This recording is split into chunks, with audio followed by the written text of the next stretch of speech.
5장 멀리 있는 하나님에서 가까이 있는 하나님으로 라고 하는 부분이 아까 말씀드린 것처럼 이제 그 초자연적 유신론에 대비된 범죄 신론을 설명하는 부분인데요. 근데 이제 이분이 그러니까 문제를 풀어가는 방식이나 설명하는 방식이나 또는 사용하는 용어가 글쎄 이 번역 단계에서 그런지는 모르겠지만 하여간 이게 우리에게 이게 키포인트다라고 하는 것을 이렇게 정확하게 찝어주지 않아서 우리에게 좀 어렵나 하는 생각이 좀 듭니다. 제가 설명을 드리면서 좀 이야기할게요.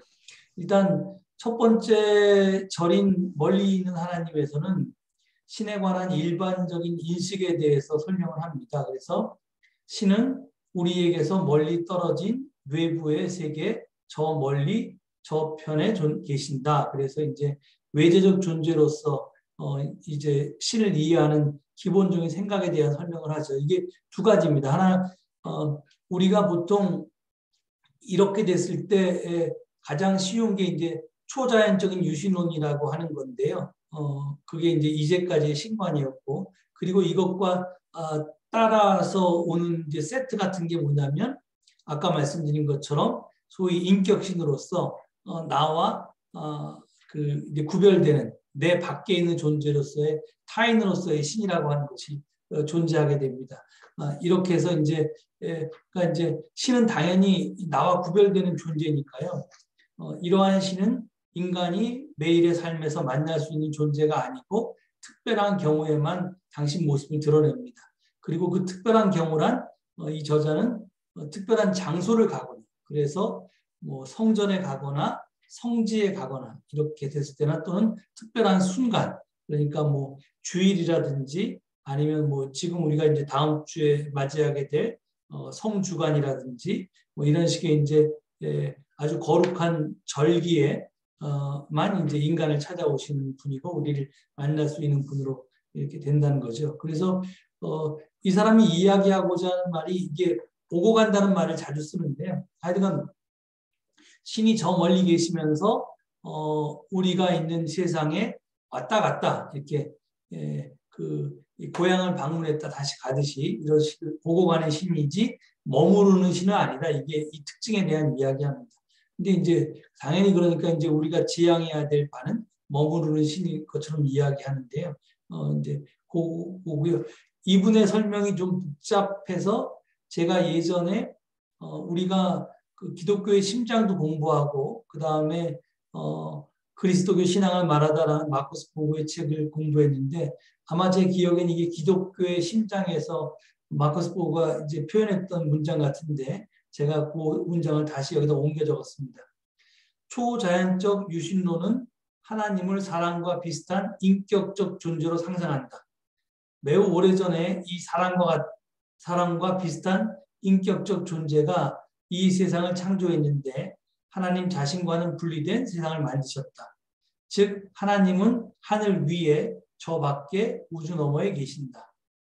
그리고 저 밖에 계신 하나님은 때때로 이 세상에 간섭하고 개입하신다. 성서에 보도된 놀라운 사건들은 하나님이 세상에 개입하신 예들이다. 하나님은 오늘날에도 계속해서 개입하시는데 특히 우리의 기도에 응답하시는 형태로 개입하신다.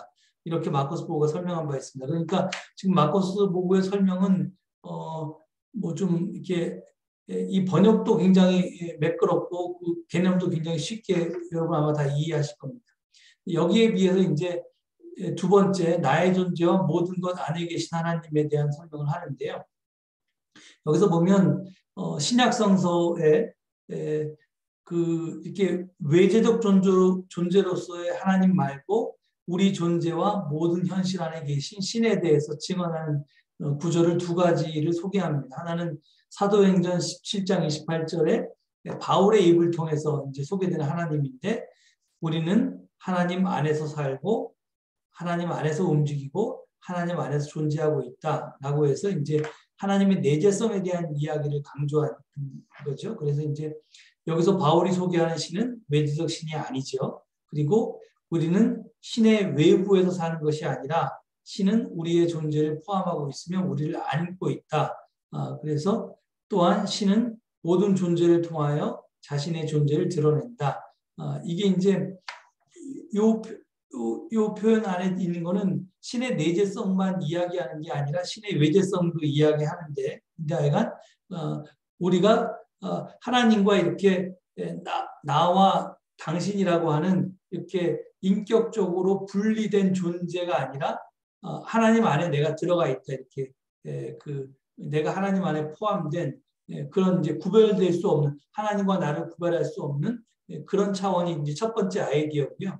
그런데 그냥 아까 이 범신론이라고 하는 것에는 과 범죄신론의 차이는 범신론이 내재성만 이야기한다면 범죄신론은 초월성도 이야기하는 건데요. 하나님이 내 안에뿐만 아니라 모든 사물 안에 다 존재하는 것뿐만 아니라 그 사물을 포함한 우주 밖에도 존재하는 거거든요. 더 크게. 그래서 이제 우리의 존재를 포함하고 안고 있다라는 말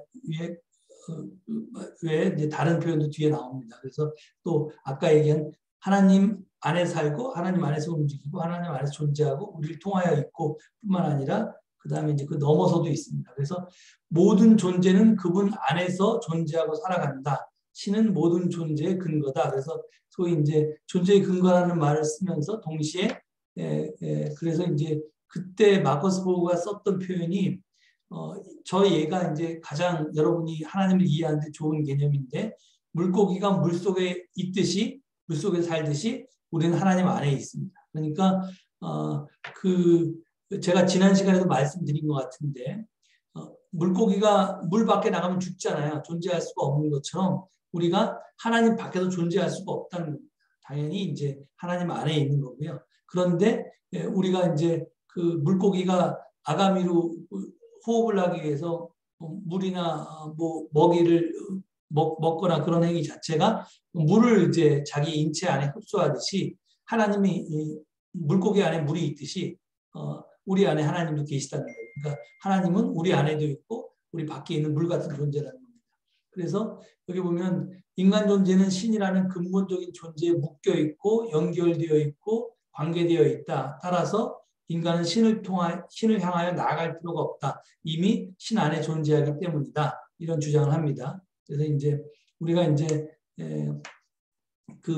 이런 생각 자체가 기본적인 뭐 하나님을 대상으로 기도한다든지 아니면 우리가 하나님을 찾아 먼 길을 떠나는 어떤 영적인 여행을 간다든지 이런 것들이 이제 우리가 하나님이 우리 밖에 계실 때 생각했던 이미지하고는 이제 많이 다른 개념이 됩니다. 그래서 이제 그게 우리한테 좀 어렵게 느껴지는 겁니다. 두 번째 이 저자가 이야기하는 근거는 요한복음 14장 17절인데요. 여기 보면 이제 성령에 대한 이야기를 하죠. 그는 진리의 영이시다. 세상은 그를 보지도 못하고 알지도 못함으로 그를 맞아들일 수가 없다. 그러나 너희는 그를 안다. 그것은 그가 너희와 함께 계시고 또 너희 안에 계실 것이기 때문이다.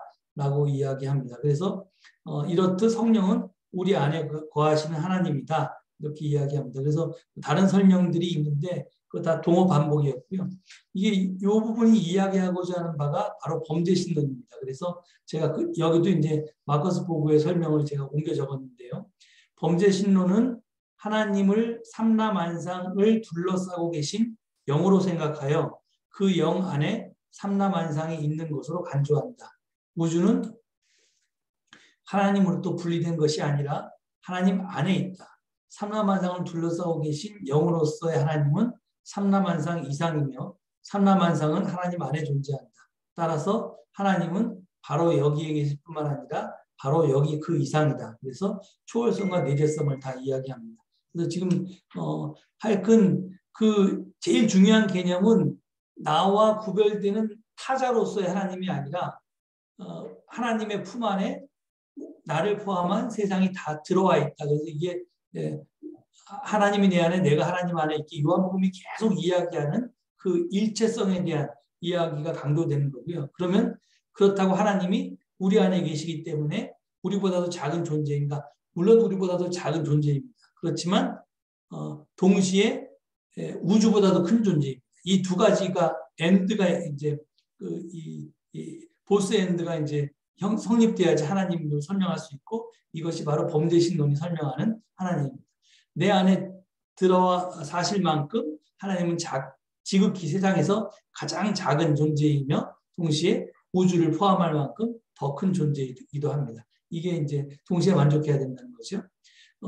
이런 하나님 개념으로 이동할 때, 범죄신론으로 이동할 때 우리 안에 하나님에 대한 몇 가지 이제 성찰을 하게 되는데요. 그래서 신은 우리 안에 계시며 모든 현실을 관통하고 계시며 모든 존재와 삶을 안팎으로 얼싸안아 주신다. 그래서 안에만 계신 게 아니라 밖에도 있다는 거죠. 우리는 그분을 성령이라고 부릅니다. 그리고 어떤 것도 신 밖에 존재할 수 없다. 그 어떤 것도 신의 밖에서 발생할 수 없다. 우리는 언제나 신 앞에 서 있는 존재이며 그와 함께 있는 존재이다. 우리는 신에 의해 침투되어 있다. 이 말이 이제 신이 우리를 이렇게 얼싸안아 있을 뿐만 아니라 신이 우리 안에 들어온다는 얘기죠. 그러므로 우리는 그의 안에 그리고 그의 밖에서도 존재한다 이렇게 얘기합니다. 그래서 이게 이제 이분이 용어 사용할 때 좀 그런 건데 당연히 하나님이 우리 안에 침투되어 있으니까 우리가 하나님 안에 하나님이 우리 안에 있는데 근데 이제 거꾸로 그의 안에 이렇게 이야기하니까 이제 밖에 침투하고 있을 뿐만 아니라 우리를 겉에서 감싸고 있습니다. 그래서 이제 동시에 초월성과 내재성을 이야기하기 때문에 이제 그 개념에 대해서 정확하게 설명을 해야 되는데 그 부분에 대해서 좀 명쾌하게 구분 지어주지 않아서 좀 뭐 이렇게 헷갈릴 수 있습니다. 그 다음에 신은 우리의 존재를 둘러싸고 있고 우리 안에 존재하는 현실이다. 이 두 개가 이제 동시에 존재한다는 거죠. 그는 우리를 유지하고 자극하며 동기를 부여한다. 우리의 모든 삶은 신 안에서 이루어진다. 이게 이제 당연히 뭐 끄떡여지는 건데 당연히 물고기가 물 안에 살지요. 그런데 그러면 이제 아까 추장로님이 제기하신 문제처럼 그러면 하나님이 우리에게 동기를 부여하고 아까 여기 교재에서 보면 무슨 말이 나오냐면 처음에 영향을 미친다고 돼 있어요. 그러니까 173페이지에 보면 아래에서 세 번째 줄에 보면 그는 늘 인간 삶의 현실과 멀리 떨어져 있는 신으로서 인간 현실의 삶에는 전혀 관여되어 있거나 영향을 미치지 않는다. 이렇게 해서 이제 초월적 유신론을 그렇게 설명했는데 그러면 범죄신론은 영향을 미친다는 얘기잖아요. 근데 이 영향을 미친다는 얘기가 우리의 자유를 침해하는가라는 질문이 당연히 나올 수밖에 없습니다. 근데 지금 이 부분에 대해서도 이 저자가 정확하게 설명이나 용어를 사용하지 않는데 그게 이제 여기서 보면 동기만 부여한다는 거예요. 이렇게 저렇게 해라라고 개입하거나 간섭하는 게 아니라 영향을 미치고 동기를 부여하되 우리의 자유를 빼앗지 않는다는 얘기를 하는 겁니다.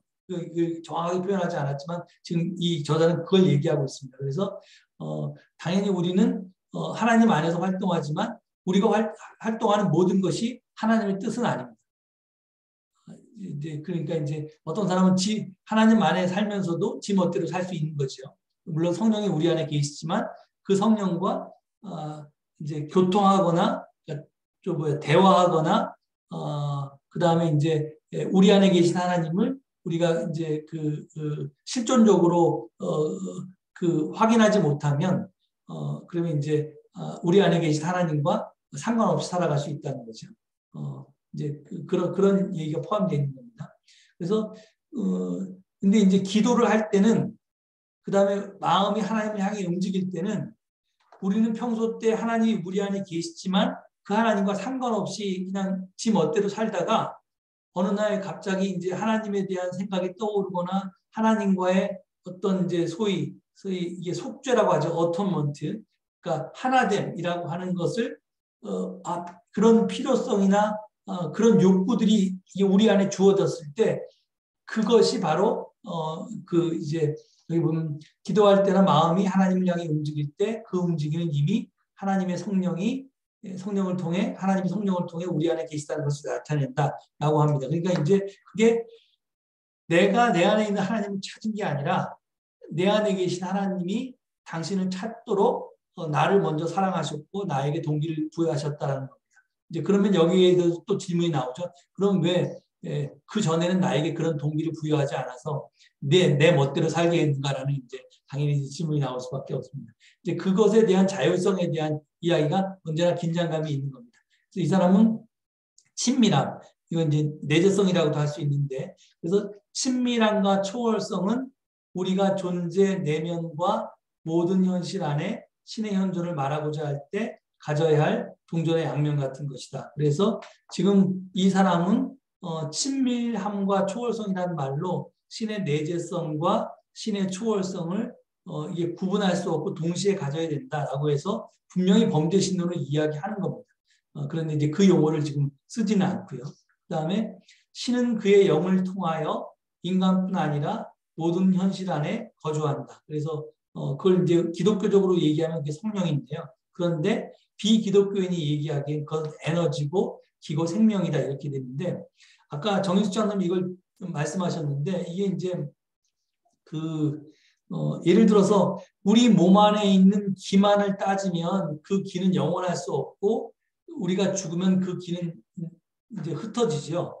당연히 우주로. 그러니까 이제 그 기가 이제 무한하지도 않고 영원하지도 않는다고 생각하는데 그게 아니라 지금 여기 보면 에너지 보전 법칙처럼 예를 들어서 수력 발전 같은 경우에 물이 높은 곳에 고여 있으면 그 위치 에너지가 낙하하면서 이제 터빈을 돌려서 전기 에너지로 바뀌잖아요. 그렇게 보면 이제 과학에서 가장 기본적인 것은 에너지의 총량은 같되 에너지의 모습은 변화하되 에너지는 줄어들거나 늘어나지 않는다고 얘기해요. 그게 에너지 보존의 법칙이거든요. 그게 연력학 제1법칙인가 아주 기본적인 과학의 ABC에 해당되는 상식입니다. 그러니까 이걸 과학적으로 얘기하면 그게 에너지건 기건 생명이건 간에 그 총량은 그대로 있고 나에게 들어와 있던 생명이 뭐 내가 죽으면 밖으로 나가거나 뭐 다른 사람으로 뭐 다른 새로 태어난 생명으로 옮겨가거나 이런 식으로 하나님의 총량은 이제 우주 그 안에 그렇게 영원히 계속된다는 거로 이해하면 됩니다. 그게 이제 이 사람은 지금 이제 신자가 아니라 일반 과학자들이 이해하기 위해서 이런 말을 쓰는 거고요. 근데 이제 중요한 건 이 하나님 안에 있는 이 창조 세계는 하나님의 그러니까 잉태물이고 하나님이 이걸 만든 이제 하나님이 창조주란 말이죠. 그리고 신은 자궁과 같은 존재다. 그래서 우리 인간은 그 하나님의 자궁에서 거기서 이제 독립적이고 자유로운 존재로 만들어서 태어나고 성장한다 이겁니다. 그래서 이 유비가 굉장히 중요한데 하나님의 창조물이기 때문에 또 우리 안에 하나님의 형상도 있고 하나님의 생명이 있고 또 하나님의 영이 있기 때문에 우리가 하나님의 로봇처럼 움직이느냐? 그렇지 않다는 겁니다. 우리 자식이 내 몸을 빌려서 태어났지만 지 의지대로 살아가잖아요. 그런 거하고 마찬가지로 우리도 우리 의지대로 자유로운 존재로 독립적인 존재로 살아나게 됩니다. 물론 하나님 안에 있지만 하나님이 거기에 대해서 개입하거나 간섭하지 않는다는 거죠. 그 다음에 이제 그런데 이제 하나님이 우리에게 영향을 미치는데 그 하나님은 우리 안에 현존하는 신은 성령은 우리를 통해서 당신의 창조 세계를 변화시키고자 하는 그런 어떤 목적을 가지고 있다. 근데 그 목적대로 내가 살 것인가 안 살 것인가는 이제 물론 나에게 이제 달려 있지만요. 그러면서 이제 그걸 그럼 내가 그 목적대로 살 것인가 안 살 것인가를 찾아내는 게 뭐냐면 내 안으로부터의 하나님 계시에 대해 설명이 됩니다. 네 번째로. 그래서 하나님의 소통은 인간과 모든 현실 안에서 신의 능동적인 현존을 통해서 이루어진다. 이렇게 얘기하면서 신은 인간 존재의 구체적인 현실과 역사, 문화, 그리고 사회적 상황을 통해서 자신을 인간들에게 나타내고 있다. 그런 내면에서부터 인간의 모든 진리를 향한 탐구와 노력과 직관을 통해서 자신을 계시한다. 그러면서 동시에 계시는 은사와 선물로 주어지며 동시에 인간의 이성과 진리 추구와 노력의 결과이다. 이렇게 얘기합니다. 그래서 이 다음까지 한 다음에 설명을 할 텐데요. 이렇듯 신의 계시는 우리의 삶의 현실 안에서 인간과 소통하는 행위의 결과로 주어진다. 이렇게 얘기합니다. 그러니까 이게 무슨 뜻이냐면 아까 말씀드린 것처럼 신의 계시는 하나님께서 당신 자신을 우리에게 드러내는 건데요. 물론 신의 드러냄은 신의 뜻이 무엇인가를 우리에게 이제 드러내는 것과 똑같은 말입니다. 그러니까 아까 이 하나님께서 영으로서 우리 안에 계시면서 우리에게 자유를 주시고 독립하게 하시면서 그 우리가 이제 신의 뜻에 따라서 세계를 이제 변화시켜 가도록 하는 것이 하나님의 뜻인데 그걸 이제 깨우쳐 주신다는 거죠. 근데 그 깨우쳐 주는 말씀이 우리의 뭐 현실이나 역사나 문화나 사회적 상황이나 이걸 통해서 우리에게 계속 말씀하신다는 거죠. 그래서 뭐 우리가 뭐 당연히 경험하듯이 뭐 7, 80년대 그런 독재정권 하에서 신의 뜻이 무엇인지는 그런 역사나 현실이나 문화를 통해서 우리가 알 수 있는 거죠. 그렇게 이제 하는 거고 그런데 하나님은 그렇게 계속 말씀하시는데 인간이 거기에 대해서 도통 관심이 없어요. 세상이 어떻게 되든 관심 없고 그냥 나만 잘 살면 돼요. 그러면 인간의 진리를 향한 인간의 탐구와 노력과 직관이 없는 거예요. 그러니까 하나님은 계속해서 이 사회를 통해서 역사를 통해서 문화를 통해서 뭔가를 자연을 통해서 우리에게 말씀하시지만 인간이 거기에 대해서 귀를 닫고 있으면 이 하나님의 계시는 소용이 없는 거예요. 그렇기 때문에 하나님이 말씀하시고 그것을 들으려고 하는 거기에 귀 기울려고 하는 인간의 노력이 합쳐질 때 이렇게 딱 소리가 나듯이 이 계시가 우리에게 계시로 다가온다는 거예요. 그러니까 여기서도 이제 하나님의 인간을 향한 자율이라는 게 분명히 드러납니다. 그러니까 성령이 우리를 마음대로 조정하는 게 아니라 그래서 이제 그게 이제 하나님과의 소통이고 그래서 계시는 자유롭고 독립적인 개인적 신념으로 받아들임으로 형성되는 것이며 그 계시는 진정으로 우리를 인간답게 만들고 자유로운 존재로 만드는 것이 되어야 한다. 이렇게 얘기합니다. 그러니까 이게 이 앞문장만 읽으면 말이 안 됩니다. 그러니까 앞문장만 읽으면 그러니까 하나님이 찰떡같이 얘기해도 우리가 개떡같이 알아들 수 있잖아요. 자기의 그 개인적인 어떤 해석에 따라서. 그런데 그 해석이 그 개떡같이 해석한 게 우리를 인간답게 만들거나 자연적인 존재로 만드는 게 아니라 그리고 이 우리는 이제 나 개인만을 얘기하는 게 아니죠. 그러니까 인간 집단을 얘기하는 거니까 나는 그렇게 만들 수 있지만 타인은 만약에 괴롭힌다면 그게 하나님의 계시가 될 수 없는 거고 이 과정을 통해서 이제 하나님의 계시를 찾아가는 과정이 우리에게 있는 거죠. 그래서 그런 얘기를 지금 하는 겁니다. 그래서 이제 여기 이 빨간 부분으로 쓴 거는 마커스 보그가 그 그리스도교 신앙을 말한다에서 쓴 문장인데요. 우리가 신성과 즉 영과 관계를 맺고 영에 우리를 개방하며 영에 참여함으로써 불가능했을 일들이 가능해진다. 하나님의 목적과 인간의 행동은 서로 협력, 즉 상호작용할 수 있다. 그래서 이제 이게 언제나 이제 그 함께 이루어지는 거지 일방적으로 소위 말해서 모노로그가 되는 게 아니라는 겁니다. 커뮤니케이션이 되는 겁니다. 그리고 이제 더 나아가서 모든 종교 안에 한 형태 또는 다른 형태의 신이 계시되어 있다. 그래서 즉 이웃 종교 안에도 신의 계시가 있기에 종교 간에는 존중이 필요하고 대화도 필요하다라는 말까지 종교 다원주의에 대한 필요성도 이제 이야기했습니다. 그리고 이제 다음으로 이제 기도는 함께 있는 것이라는 말을 하는데요. 그래서 기도가 만약에 신이 범죄 신론이라고 하는 개념을 가지고 있으면 이제 기도는 나와 다른 타자로서의 하나님께 그 나의 필요나 사정을 아뢰는 것이라고 생각하는 우리의 기도가 달라질 수밖에 없다는 거죠. 그래서 내 안에 거주하는 존재와 내가 함께 평안을 누리는 겁니다. 그래서 기도는 우리 안에 있는 사랑의 현존을 향하여 우리의 삶을 개방하는 것이다. 그래서 말하는 것보다 듣는 것에 이제 집중해야 된다 이렇게 얘기하는데 이분이 이제 기도에 대해서 이렇게 간단하게 얘기했는데 사실 여기에 대해서 그럼 이제 지금 우리가 드리는 기도는 어떻게 해야 되는지 이런 부분에 대해서 많은 것을 숙제로 남겨놨습니다. 그래서 그건 진짜 토론이 좀 필요한 거고요. 그래서 이분이 한 것을 다시 정리하면 여섯 번째 하나님에 대한 개념의 변화를 위해서 이제 총정리를 하고 있는데 신은 나의 내면과 모든 현실 안에 현존하고 있다. 우리는 항상 신 안에서 존재하며 살아가고 있다. 신의 현존은 우리를 둘러싸고 있다.